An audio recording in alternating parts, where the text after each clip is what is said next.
આપ સૌને મારા નમસ્કાર। આપના માધ્યમથી હું આપ સૌને જે ભારતીય જનતા પાર્ટીએ અને સરકારમાં બેઠેલા લોકોએ ઉત્તર ગુજરાત હોય કે સમગ્ર ગુજરાત હોય એમને કરોડો રૂપિયાનો કઈ રીતે ભ્રષ્ટાચાર કર્યો એ બાબતમાં હું આપ સૌનું થોડું ધ્યાન દોરવા માંગુ છું।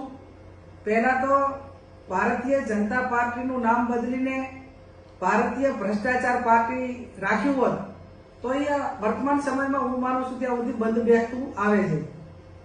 થરાદથી કરીને અમદાવાદ નવો ભારતમાળા રોડ એ મંજૂર કરવામાં આવ્યો। એમાં બનાસકાંઠા જિલ્લાના થરાદ તાલુકો, લાખણી, દિયોદર, કાંકરેજ આ 4 તાલુકાના ખેડૂતોની જમીન એ જાહેરનામા પહેલા કેટલાક મોટા બિલ્ડરો હોય, ભાજપના નેતાઓ હોય અને ભાજપના કયા કયા નેતા છે બનાસકાંઠાના એમના નામો પણ અમારી પાસે છે। એમને ખેડૂતોને લોભ લાલચ આપીને સસ્તા ભાવે જમીનો ખરીદી લીધી। ખરીદ્યા પછી જે એનું નોટિફિકેશન કહે, જાહેરનામું કહેવાય, એ પણ ક્યાંક ને ક્યાંક અધિકારીઓ એમની સાથે ભળેલા હોવાથી પેલું જાહેરનામું રદ કર્યું, વારંવાર જાહેરનામા રદ કર્યા અને એમને પૂરેપૂરું બિનખેતી કરવા માટેનો મોકો આપ્યો। જંત્રી 4 પ્રકારની હોય: ઉદ્યોગ, કોમર્શિયલ, રેસિડેન્ટ અને ખેતીવાડી। એમાં સૌથી ઊંચા ભાવ એ ઉદ્યોગની જે જંત્રી લાગતી હોય, ઉદ્યોગમાં જે જમીન કન્વર્ટ થયેલી હોય, બિનખેતી થયેલી હોય એના વધુ પડતા પૈસા ચૂકવવા પડતા હોય છે। આ 4 તાલુકાની અંદર જે ભાજપના કાર્યકરો હોય, કાર્યકરો તો નહીં પણ મોટા માથાઓ હોય, એમને 70 વીઘાથી પણ વધારે જમીન એ ક્યાંક રાતોરાત ખરીદી છે અથવા તો જે ખેડૂતના નામે હતી એ નામે બિનખેતી કરાવીને એની પાસેથી કોરા ચેક લઈને એની સાથે ચીટિંગ કરીને કરોડો રૂપિયા આ રોડ નવો બનાવવાની અંદર ભ્રષ્ટાચાર આ વર્તમાન સમયની અંદર આ દરેક નાગરિકો અને અમારા બધાની સામે નજરની સામે આવ્યો છે।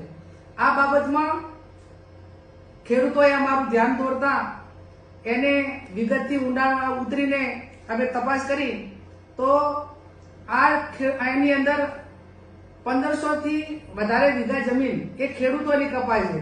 તો માત્ર ખેડૂતોને 1500 વીઘા જમીનનું વળતર 4 તાલુકાના ખેડૂતોને 50 કરોડ મળે અને જે બિલ્ડરો છે એમને જમીન ખરીદી અને બિનખેતી કરાવી દીધું ઉદ્યોગમાં તો એમને 350 કરોડ મળે।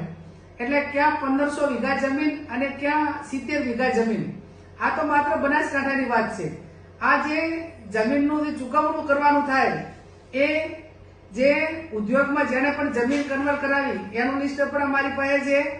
બનાસકાંઠાની અંદર કેટલા ખેડૂતો આવે એ પણ લિસ્ટ અમારી પાસે છે અને જે પ્રાંત અધિકારી હોય, કલેક્ટર હોય, મહેસૂલ વિભાગ હોય, જે ભારતમાળા રોડના અધિકારીઓ એટલે નેશનલ હાઈવે ઓથોરિટીના અધિકારીઓ હોય, આ બધાએ એની મિલીભગતથી એક વહીવટી રીતે ક્યાંય પકડાય નહીં અને ગુજરાત સરકારના પૈસા એટલે નાગરિકોના પૈસા એ આ રીતે ભ્રષ્ટાચાર કરીને જે નાગરિકોને પોતાની સુવિધા માટે વાપરવાના હોય, આરોગ્ય હોય, શિક્ષણ હોય, ગામથી ગામને જોડતા રોડ હોય અને અનેક સુવિધાઓથી ગુજરાત વંચિત છે।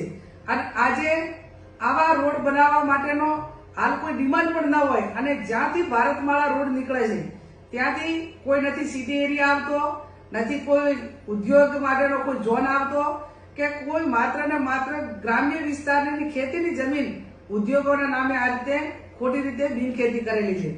હું આપના માધ્યમથી જે માત્ર બનાસકાંઠાની આ વિગત છે પણ હજુ તો બનાસકાંઠા પછી પાટણ હોય, મહેસાણા હોય, ગાંધીનગર હોય, અમદાવાદ હોય તો ઉત્તર ગુજરાતના 5 જિલ્લાની અંદર એક જ રોડની અંદર 3 થી 4000 કરોડનો ભ્રષ્ટાચાર એ આ રોડની અંદર થવાનો છે।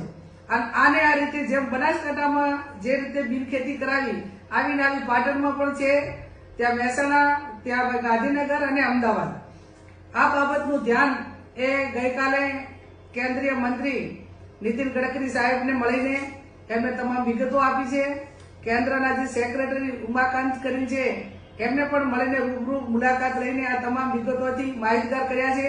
ત્યારે અમારી પોતાની માગણી એટલી જ છે કે આ રોડની તપાસ એ કેન્દ્રની ટીમ મારફત થાય ને એમને વિજિલન્સ કમિટીની રચના કરીને તપાસ માટેની પણ ખાતરી આપી છે. અને બીજી અમારી માગણી એ છે કે આ જે કરોડોપતિ લોકો છે એમને ખોટો ભ્રષ્ટાચાર કરીને આટલા લાખો કરોડો રૂપિયા એ રાતોરાત સરકાર પાસેથી લઈ લીધા હોય અને ખેડૂતોને વર્તમાન જે જમીનનું વેલ્યુએશન છે, માર્કેટ ભાવ છે, વર્તમાન જે 2025 ની જંત્રી છે એ પ્રમાણે પણ આપવામાં આવતા નથી. એટલે આ બાબતમાં આજે 500 થી 600 ખેડૂતો એ બનાસકાંઠા કલેક્ટરને આવેદનપત્ર પણ આપવાના છે, એ માગણી પણ કરવાના છે. અને માગણી કર્યા પછી અમે અપેક્ષા રાખીએ છીએ કે આવા રોડ બનાવવા પાછળના જે કરોડો રૂપિયાના ભ્રષ્ટાચાર છે એને રોકવાની જવાબદારી એ સરકારની છે. આમ તો મક્કમ ને મૃદુમ સરકાર અને દાદાના જે બુલડોઝર છે એ ગરીબો ઉપર ફરી વળે. કોઈકને શિક્ષણ માટે 1 વીઘો જમીન જોતી હોય તો ના મળે, પણ આજે મહેસૂલ વિભાગ એ સીએમના પોતાની પાસે વિભાગ હોવા છતાં આજે મહેસૂલ વિભાગ મારફત એનું ચૂકવણું થતું હોય અને કલેક્ટરને પ્રાંત અધિકારી મારફત આવી ખોટી જમીનો એને થતી હોય અને છતાં પણ સરકાર ચૂપ રહેતી હોય તો હું માનું છું ક્યાંક ને ક્યાંક એ તમામ આ ભ્રષ્ટાચાર કરવામાં એમની સાથે સંકળાયેલા છે, એમની મિલીભગત છે. હું આપના માધ્યમથી અને મીડિયાના માધ્યમથી વારંવાર આ બાબતમાં ખેડૂતોને ન્યાય મળે એ બાબતનો અવાજ ઉઠાવ્યો છે. અમે સડકથી કરીને સંસદ સુધી આ બાબતમાં ખેડૂતોને ન્યાય અપાવવા માટે લડીશું. અને ભારતીય જનતા પાર્ટીના જે આગેવાનો હોય એ આમ તો બહુ મોટી મોટી વાતો કરે કે અમે લોકોની સેવા માટે જાહેર જીવનમાં આવ્યા છીએ, પણ તમે કોની સેવા માટે કરીને આવ્યા છો એ આ ભ્રષ્ટાચાર ઉપરથી નક્કી થાય છે. મેં અગાઉ કીધું એમ કે જ્યારે જરૂર પડે ત્યારે એમના નામ એ મીડિયા સમક્ષ કે જાહેર સભામાં જાહેર રજૂ કરવા પડશે તો પણ કરશું ને એમને ખુલ્લા પાડવા માટેનો પ્રયત્ન કરશું.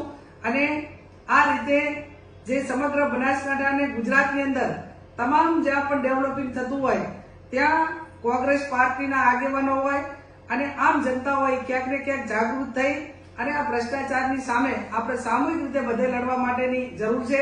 આવો આપણે સૌ સાથે મળીને જ્યાં પણ ખેડૂતોને અન્યાય થયો હોય, વંચિતોને અન્યાય થયો હોય અને કોઈ પણ ક્ષેત્રની અંદર આ રીતે સરકારમાં બેઠેલા અધિકારીઓ અને સરકારમાં બેઠેલા લોકો એ ખોટું કરતા હોય તો એની સામે લોકશાહી ઢબે બંધારણીય રીતે જે આપણને હકો અને અધિકાર મળ્યા છે એ ઉજાગર કરીને આપણે ન્યાય મેળવવા માટેના પ્રયત્નો કરીએ. અને આ બાબતમાં જે રીતે લડવાનું થતું હોય, ક્યાંક જ્યુડિશની રીતે લડવાનું થતું હોય તો પણ એના વકીલો રાખી અને એનો અવાજ હાઈકોર્ટ સુધી જાય અને ક્યાંક ને ક્યાંક ખેડૂતોને ન્યાય મળે એવા અમારા પ્રયત્નો રહેશે. આ બાબતમાં ખેડૂતોને પણ હું ખાતરી આપું છું કે જ્યારે પણ જરૂર પડશે ત્યારે સમગ્ર કોંગ્રેસ પાર્ટી અને અમે બધા જ તમારી સાથે છીએ. તમારી હકની લડાઈ લડવા માટે અમે તૈયાર છીએ. આવો આપણે સૌ સાથે મળી ભ્રષ્ટાચારીઓને ખુલ્લા પાડીએ અને આપણાને થયેલો અન્યાય એ આપણે ન્યાય મેળવવા માટેનો પ્રયત્ન કરીએ. આપ સૌનો આભાર.